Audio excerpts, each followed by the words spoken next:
Good morning, Dan and Amy. Mike O'Meara is the head of the Police Benevolent Association for New York State. He and fellow officers rallied yesterday in New York against politicians, both at the city and state level, as well as activist groups that they believe are vilifying the police unfairly. Here's what Mike O'Meara had to say. 375 million interactions with the public every year. 375 million interactions. Overwhelmingly positive responses. Overwhelmingly positive responses. But I read in the papers all week, we all read in the papers, that in the black community, mothers are worried about their children getting home from school without being killed by a cop. What world are we living in? That doesn't happen. It does not happen. I am not Derek Chauvin. They are not him.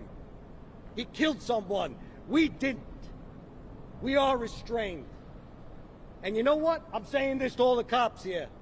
Because you know what? Everybody's trying to shame us. The legislators, the press, everybody's trying to shame us into being embarrassed about our profession. Well, you know what? This isn't stained by someone in Minneapolis. It's still got a shine on it. And so do theirs. So do theirs. Stop treating us like animals and thugs and start treating us with some respect. That's what we're here today to say. We've been left out of the conversation. We've been vilified. It's disgusting. It's disgusting. Trying to make us embarrassed of our profession. 375 million interactions. Overwhelmingly positive. Nobody talks about all the police officers that were killed in the last week in the United States of America, and there were a number of them. We don't condone Minneapolis. We roundly reject what he did as disgusting. It's disgusting. It's not what we do. It's not what police officers do. Our legislators abandoned us. The press is vilifying us. Well, you know what, guys? I'm proud to be a cop. And I'm going to continue to be proud to be a cop until the day I retire. And that's all I have to say. All right, and drop mic. That doesn't necessarily mean that you can't have a discussion about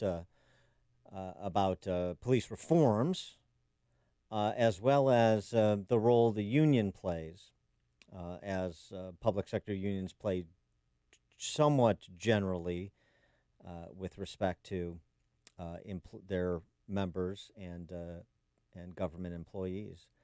For more on that, in a private sector perspective, and we welcome those too, it shouldn't just be policymakers, it should be those who provide consent to the policymakers, meaning private citizens. Pleased to be joined by Saqib Qureshi. He is the CEO of Building Capital, a Toronto real estate firm. He's the author of The Broken Contract, Making Our Democracies Efficient, Representative, and Accountable.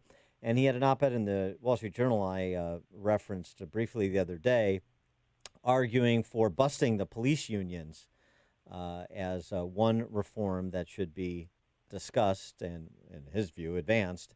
Mr. Qureshi, thanks for joining us. Please appreciate it. Thank you very much, Dan. Pleased to be here. So, make your case for busting up the police union. And I asked the question as sort of a predicate. If you favor busting up the police union, then I assume you would have the same perspective with respect to firefighters, members of SEIU, members of AFSCME, all public sector unions. All public sector unions. I mean, Dan, the first point I'd like to make really is with respect to the speech that was given by the police officer just moments before, because I couldn't help but thinking that, you know what, we have an endless access slightly. The U.S. police shoot more people dead than, Germany, Australia, Sweden, New Zealand, the UK, and this is per capita, so it's like 30 to 31 people per 10 million population. are shot dead by the U.S. police, whereas in Australia it's 8, in the UK it's 1 or 2, New Zealand 1 or 2. So They don't carry weapons in some of the countries that you're mentioning. The police well, they officers are do not carry armed. weapons. No, There are no, forces that are armed. When- But if I could just go on a bit further, then Go ahead, but I want to get back to that you just because that's half of the equation. Police officers' interaction with the civilian population. If you want to compare across country, but go ahead. I'll let you finish your point. So, I mean, if I can turn to Amy's point, actually, if we try and bring in this piece around firearms and what have you, and then we focus purely on the unions themselves, I mean, unions serve a very important purpose. They protect employees. I get that, and I don't think anybody in their right mind doesn't understand that. But they way too often go beyond simply protecting employees, because they end up protecting employees who don't deserve to be protected, who don't deserve a multi-million-dollar legal case behind them every single time they do something wrong. And some of the abuses that unionized employees get away with, you would never see tolerated in the private sector. And I think as taxpayers, particularly as taxpayers, government owes it to us to make sure that the people who are staffed, whether it's in the police forces, whether it's in the fire services, those people are really good, and part of that is a moral obligation, because you have to bear in mind that not everybody who pays taxes is middle class or wealthy. Homeless people pay taxes. They have to buy things. They pay sales tax. So government owes it to taxpayers to make sure that the people who government employs are top tier, who outperform, who don't sit around messing things up. And the notion that we have right now out there is of unions that kind of push the boundary a bit, really. Well, there's two things. I mean, okay, and just so I'm clear, so you're against public sector unionization across the board, just so we're clear. I'm definitely against forced unionization. Well, okay, forced union, yeah, sure, right to organize, okay, but you're against closed shops, whether it's police or fire or teachers or government workers. Broadly speaking, yes. Okay. So I just want to go back to the comparison you made about police-involved shootings in America versus other countries. You can't look at that without also considering the incidence of violent crime in America with respect to other countries. And, of course, we have significantly more violent crime than some of those other countries you meant on a per capita basis, particularly in our urban centers. And so, that context is super important, because it turns out, for example, in Chicago last year, of the nearly 500 murders, there were 3 police-involved killings. So, I mean, police, there can be an issue with police, and we can discuss that, but we can't suggest that is the central issue with respect to violence in big urban centers in America's cities, on the streets of American cities, because it's just not the case. I think it's a fair point when you say that, look, in the U.S., police forces and general public have wider access to firearms than they do in other countries. But I mean, if you go down this research road a little bit further, you'll find that the police forces in the U.S. are not utopia. They're not angels. Well, no, there's no such thing as utopia. Yeah. The use of force, for instance, upon black people vis-a-vis white people in the U.S. is something like 3 or 4 to 1. So the point that I'm making is... And wait. I can't let you cherry pick statistics like that. In the U.S., 13% of the population, the black population, 53% of the murders. So if we're going to have a discussion, it has to be a holistic one with all of the disproportional statistics on the table. Sorry, I didn't understand. I can't hear you. You've cut out. Sorry, I didn't understand the stat that you quoted on 13 and 51. Could you repeat that? 53% of all murders in this country are committed by Black Americans. Black Americans represent 13% of the population.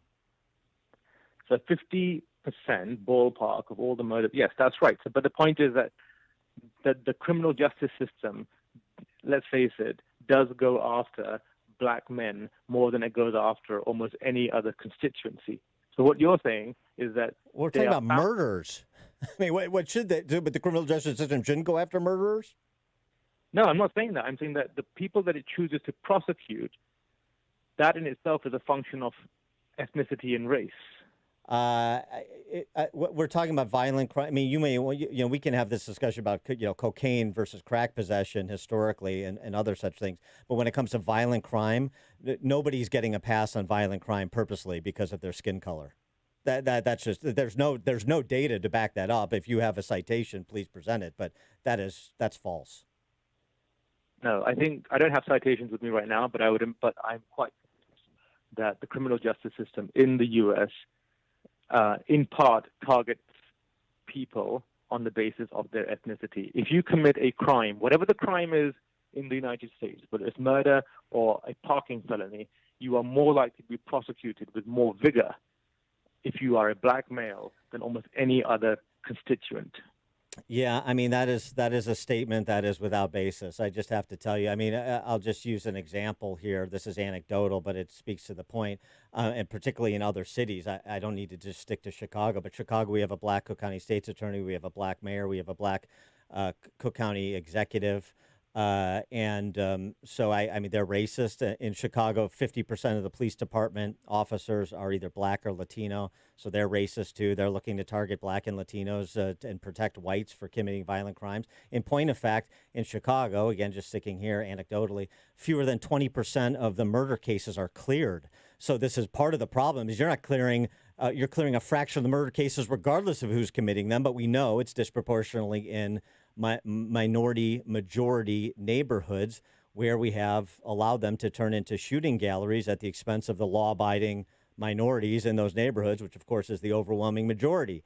So, and San Francisco, Philadelphia, they all have state's attorneys that are that are woke leftists, that are in the non-prosecution culture club.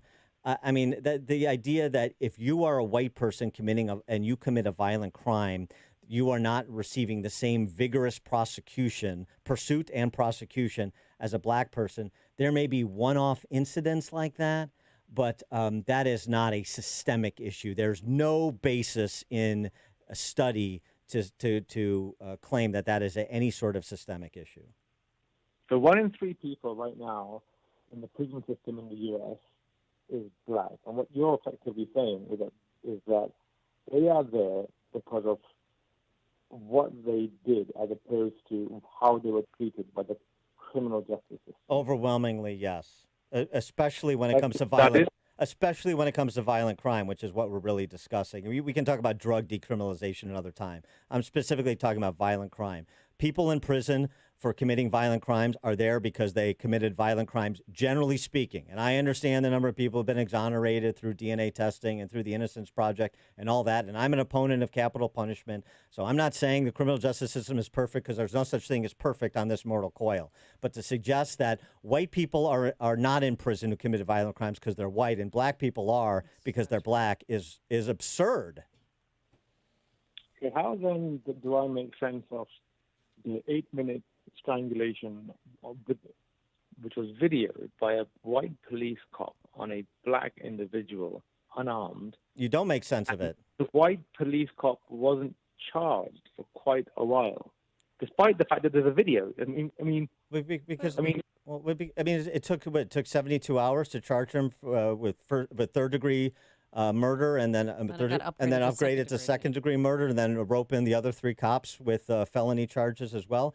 I mean, the state's attorney there, he's African American. I mean, they were doing diligent work as fast as they could. No, Hennepin County state's attorney's not. Oh, okay, he's not black, but that's not the point. The point is there's a process of gathering information before you make charges that you can stick. I mean, 72 hours. He should have been arrested right away. I agree with that. But in terms of cobbling together the charges, and by the way, this is a one-off case. There's like 99% agreement that what Derek Chauvin did was illegal and improper, and he should be prosecuted for killing George Floyd, and he is being prosecuted for killing George Floyd, and the other officers are being prosecuted for their role in that alleged murder as well. So again, I don't know where like somebody has the moral authority on the George Floyd case because there is almost unanimity on it.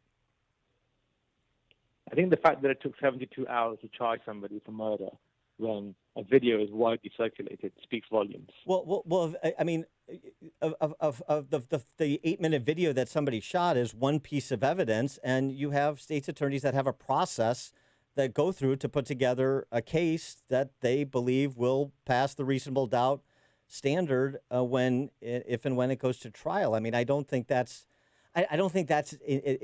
that's indicative of any sort of racism or, trying to figure a way out of not charging Derek Chauvin for the murder. I think it's quite the opposite. Measure twice and cut once. I mean, at the heart of this conversation, it really is the issue about, it's kind of transferred from unions to race. And I think at the heart of the current conversation that we're having is how embedded is racism in not only the U.S. social infrastructure, but the actual state apparatus. And I think what I'm hearing is, from your perspective, it's there, but it's not really that much. And I think what I'm inclined to believe is that it's a lot more than you would like to think, and particularly in light of the ascendancy of the neo-right, neo-Nazis, the white supremacist movement in the last 3-4 years. Ascendancy. So I would argue that to dismiss race as a factor or as a trivial factor in all of this is misleading. It is a profound factor which affects. Well, I mean, first of all, in the George Floyd case, there's all sorts of things that we don't know. We're sort of getting a handle on in terms of the relationship between Floyd and Chauvin. I mean, they clearly, it's more likely than not that they knew each other, that they worked together, and there could be personal animus there that has nothing to do with race. I don't know, but this is an unusual case, and this is why these sorts of things are very fact-specific. But in terms of systemic racism, which is the argument that you're really advancing about America, okay, that's fine. It's systemically racist. So the incubators of that systemic racism have to be the people in charge of the systems.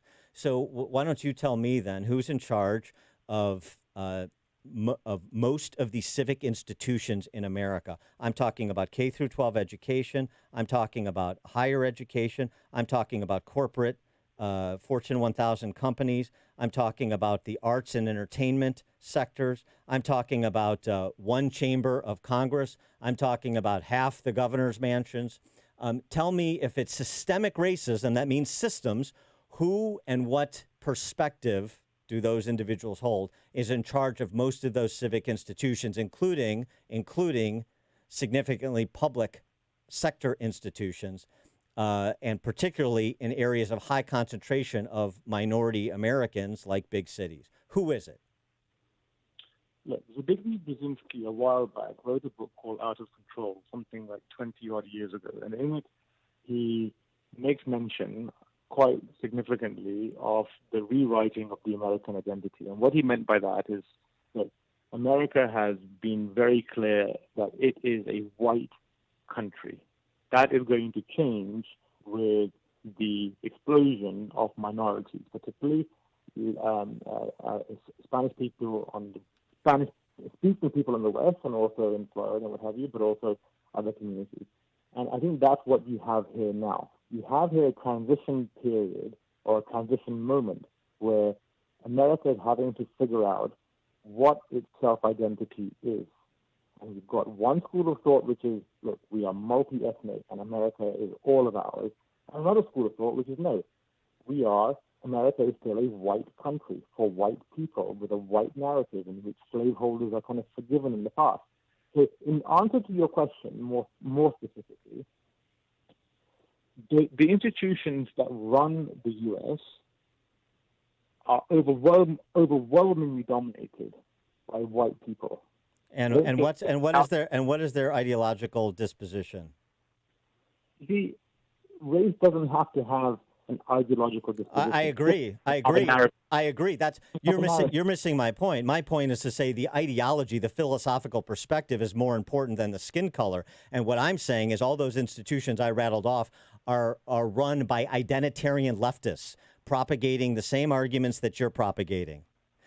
Because this is about, their guilt and their white man's burden, which is a leftist philosophy. It is not a conservative philosophy. I also, by the way, reject the binary, the fake binary that you presented, that some people believe this is a multi-ethnic country, and there's a significant percentage of people think this is a white country and slavery wasn't that bad and they're just to be forgiven and we erase that part of history. Wrong. There are conservatives and free marketeers and free thinkers like me and millions of other Americans who are white who say, of course, it's a multi-ethnic country. Of course, slavery was an abomination. Of course, Jim Crow was an abomination. These are absolute failings of America. But racism is not hardwired into our DNA, a la the 1619 Project and the other race hustlers. And we can go back to our founding documents and continue to try to form a more perfect union, to borrow a Lincolnism, and abide the principles that were enshrined in the Declaration and in the Constitution in a way that we didn't during slavery, in a way that we didn't during the internment of Japanese, in a way that we didn't during Jim Crow. So I'm not gonna accept that binary.